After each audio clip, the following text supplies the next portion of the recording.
As a child growing up, there are many paths that we can take which could possibly determine where we find ourselves in the future. For many individuals, the path we choose is not always the greatest.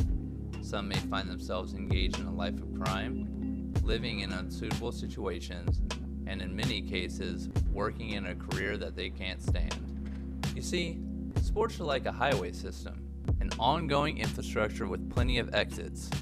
These exits are like a metaphor for where our lives may take us.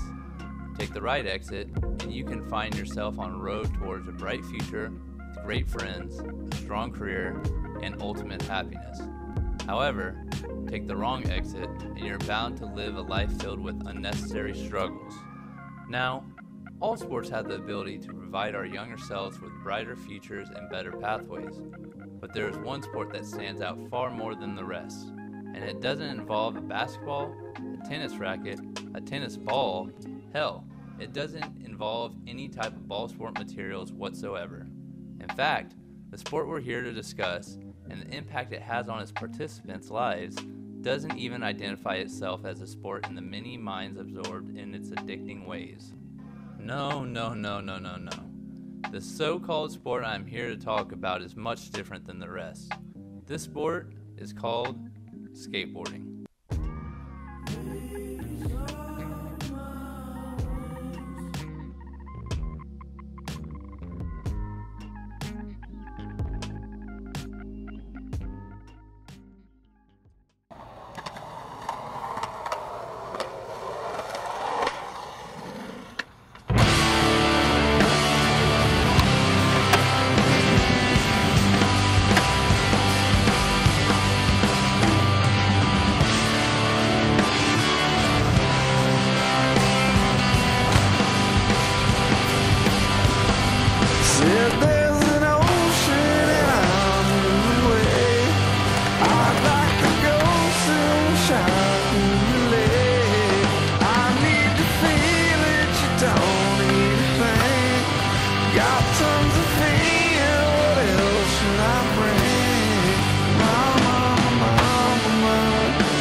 My first name is Robert, my last name is Redman. Skateboarding to me, honestly above anything else, bro, it's an outlet. It's a misdirection from all crime and drug use and gang activity, basically all the shit that the stereotypical city kid, gets into.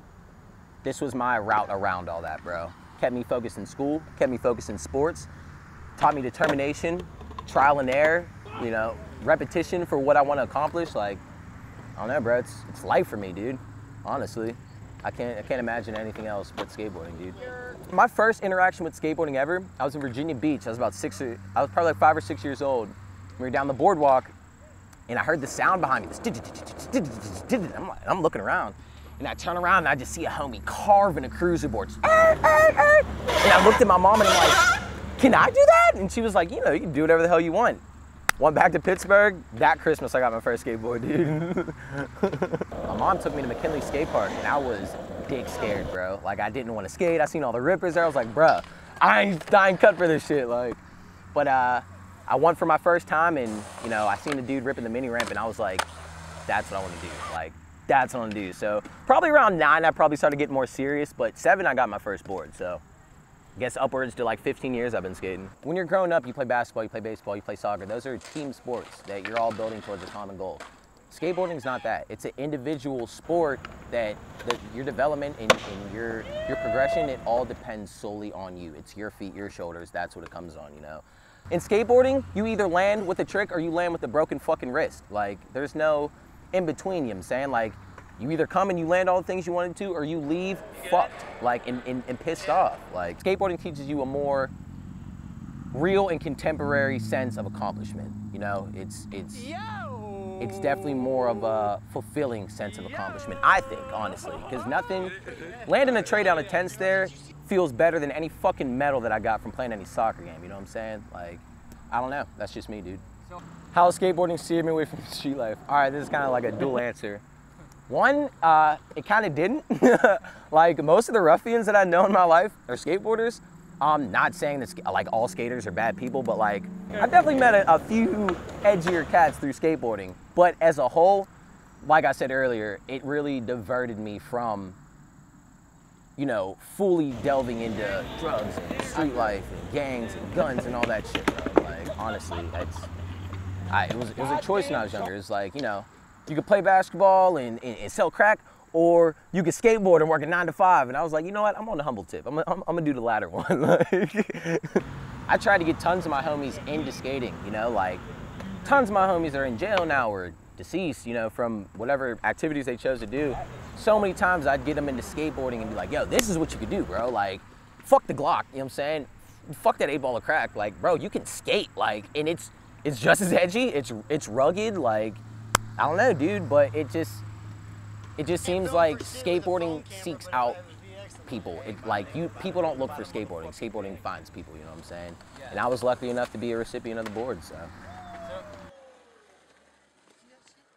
The first time I ever really saw a skateboard, I was on a camping trip in Ohio, and I was real little at the time, and I just like met this one dude.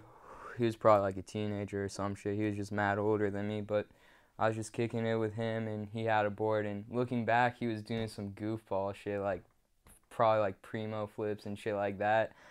But at the time, I was just like, oh shit, like that's rad, like I'm trying to skate. And then that's when I started, like I would see like contests on TV if they were ever on, and I'd be like, oh damn, like I'm really trying to like skate.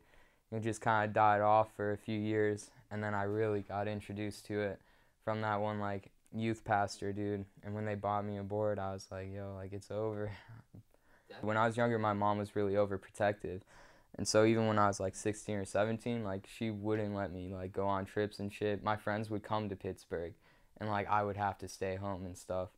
And so it's like it's taken me so many places, and I've met so many people. Like it's crazy to say now, like I could fly to Cali in the winter and stay like in every major city and have multiple homies there that I could stay with and stuff. Like I've been to Cali, like Chicago, New York all the time. Like you keep building connections, you know, you're out there and stuff. You meet new people, make new friends, like establish those relationships. So it's gonna take me further too. And so that's like something that really gets me excited, because I really love traveling and seeing new things and cultures and whatnot.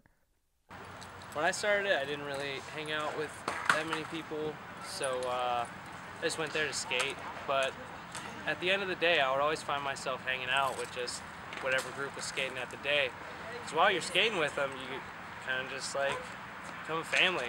I don't know, and then once you're there every day, it turns into a thing. It's one of the main things that was so appealing to me when I first started, was just like the brotherhood like effect of it and stuff. And like I feel like you just gain like such a more solid relationship. You go through the same things. I mean, like if I'm a football player and 4 years after high school I want to meet up with my teammates, it's like I'm not gonna like, what am I gonna do, go play a game of football with like 5 of my friends or some shit, you know what I mean? Like I don't know, like I hit up someone who I haven't seen in 6 years to go skate, and it's like we go link up, we skate, we kick it, smoke, like it's just a whole different, like it's not just like about the sport or like the act and things like that, and you don't need anyone else. So Do you think you would have met any of these guys if you would have never picked up a skateboard? No, never. Never in a million years. No, and I'm glad that I met them, because they're like the people that I've met, the realest friends I've ever had.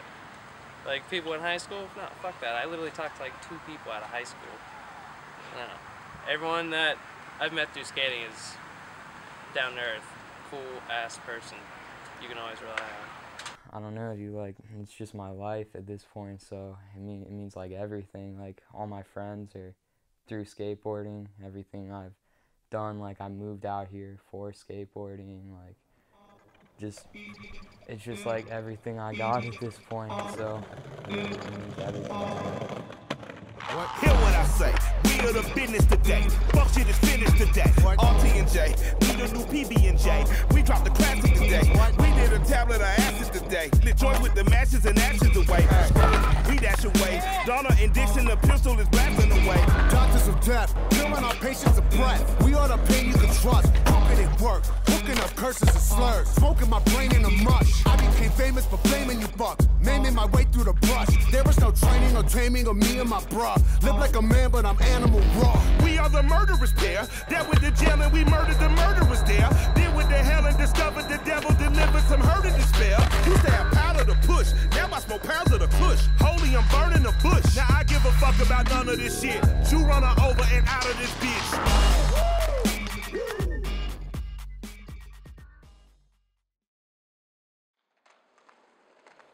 I mean, I think I was always interested in just cameras in general. Like, I remember, you know, I feel like a lot of people have memories of this, but like taking their parents' VHS recorder or something. And, you know, I loved being filmed, but I also loved filming as well. So I liked being behind the camera, especially, and I feel like skateboarding brought that first connection. And so the skateboarding and photography were always kind of separate entities for me. But then I tore my ACL my senior year of high school, and then tore my ACL again, the same one, my junior year of college. So, you know, during that time I was still skating all the time and skiing, but after that second one, that kind of like, I couldn't skate like I used to be able to. So I guess I was just kind of lost, didn't have, just didn't know what to do with my free time, you know? And that just forced me to pick up the camera more. But at that time, I was still around skateboarding so much, you know, and it just, I guess, kind of naturally brought them together. But, I mean, once they came together, it was just, it was so sick. Like, the first time shooting skateboarding was like, oh, shit, this is exactly what I want to be doing with my time, especially if I can't skate, you know? Which it's funny because it was always, even then it was probably secondary to skating, but now I'd rather shoot a photo than skate. I don't clearly see any path that it could go, but I do feel like I'm picking up skills along the way by caring a lot about quality and like learning certain things to take my own skate photography to a better quality that apply to other things. So I know that just the more if I just continue learning, the more I learn, the more I can apply it somewhere else. And I'm sure something will be obvious, like a move will be obvious eventually. But for now, I'm just trying to get better.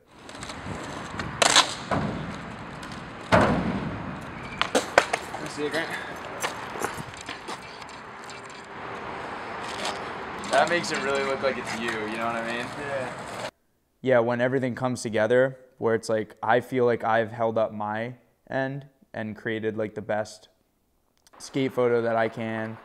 Skater holds up their end, and then it's also combining the shop, and we're, yeah, just creating something. It's fucking sweet.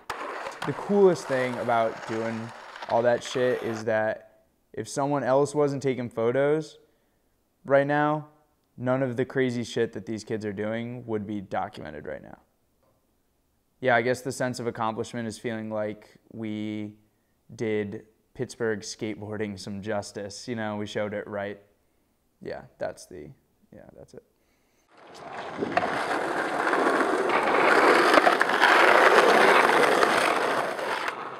I think skateboarding, if I were to try to whittle it down to one word, could generally mean community. Obviously, skateboarding means a lot to me because the skate industry is very hard to make money out of, and I've been at this for a long time. So I'm in this skateboard shop, plank board shop, and then I have a second job caring for the intellectually disabled. Historically, skateboarding attracts the nonconformist, the one that didn't like the team sport, didn't like the system, the structure. So I think that to try to encourage good community and do things like Taco Tuesday, or to just play skate videos, or I have this pathetic selection of snacks over there that has a little sign that says, because Dollar General doesn't play skate videos. And I think the general sentiment behind that is just kind of trying to encourage good community around skateboarding. I've even had personal friends of mine that have empathized with my struggles on the business end of the shop that have repeatedly told me, as a local addict, has been camping on the couch, that I need to get rid of the couch, and the couch is a bad idea. But I think fundamentally it was kind of a symbol for community and a symbol for what the skateboarding community could be, and just trying to like love and support one another.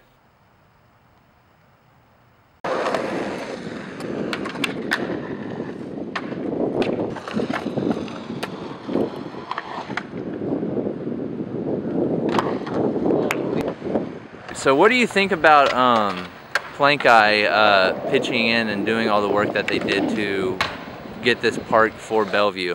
To build, I love this park a lot. This is actually my favorite park.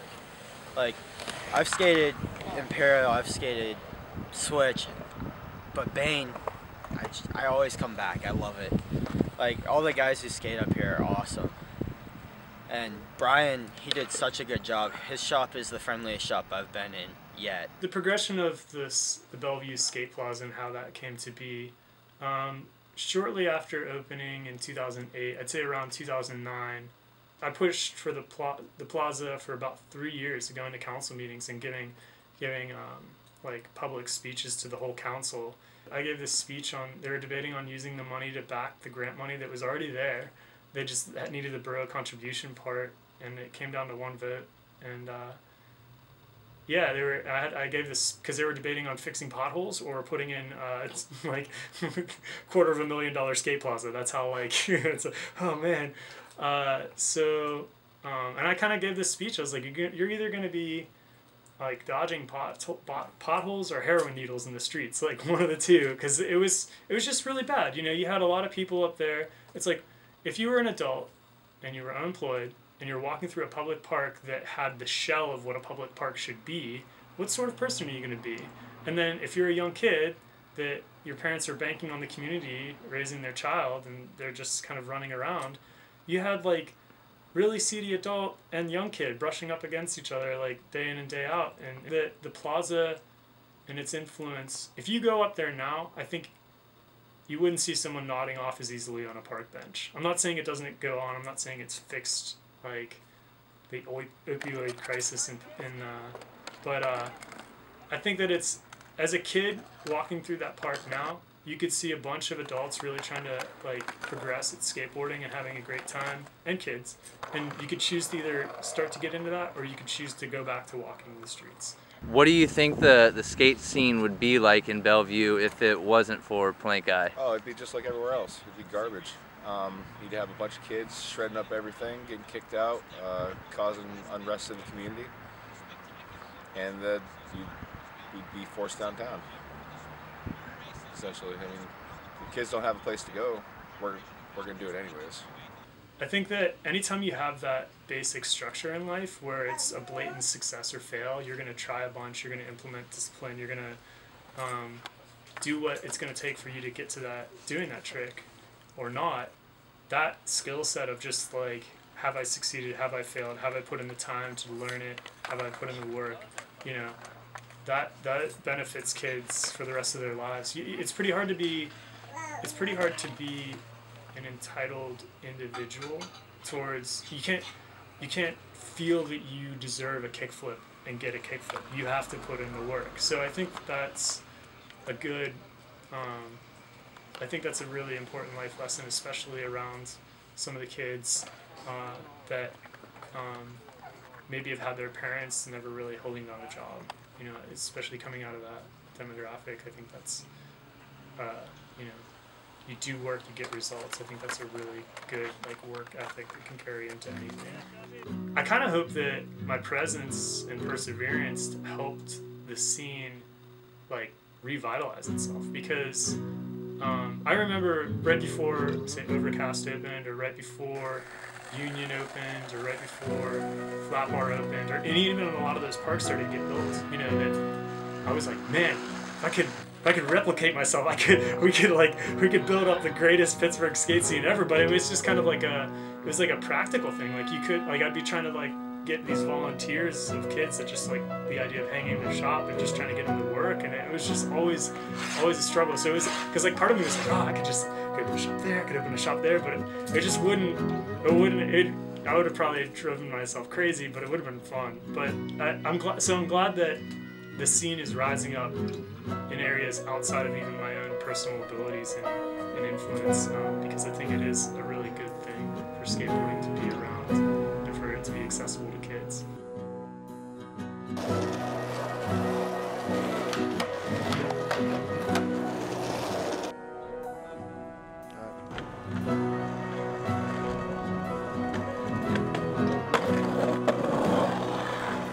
Yeah, I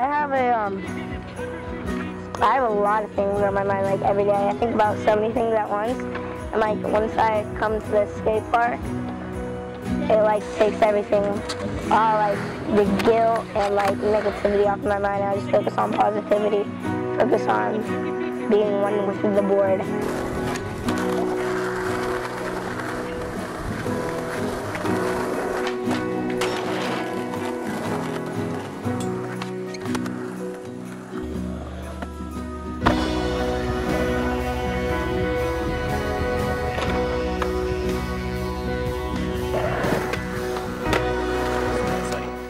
Going through obstacles in life, but like you can go over obstacles with skateboarding. That hopefully will help you show that there's like a better way to get around things than what you're thinking. Maybe it'll show you different paths. You know what I mean? Like skateboarding can take you anywhere, so you just gotta keep pushing.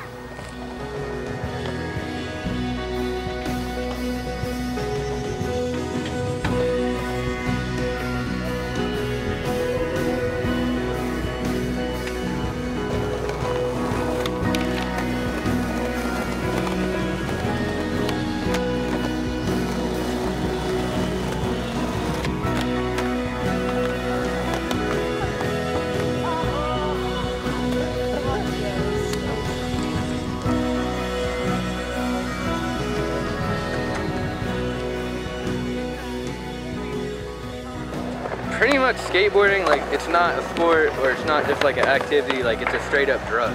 Like, if it wasn't for skating, I'd probably be addicted to something, or I'd probably just be like a full blown out alcoholic or like selling drugs or something stupid like that. But pretty much like this is my drug, like this is my addiction. Like I can't wake up and not think about wanting to go skate, and like if I'm hurt or something, like it makes me go crazy. It's pretty much my outlet to not go fuck up the world.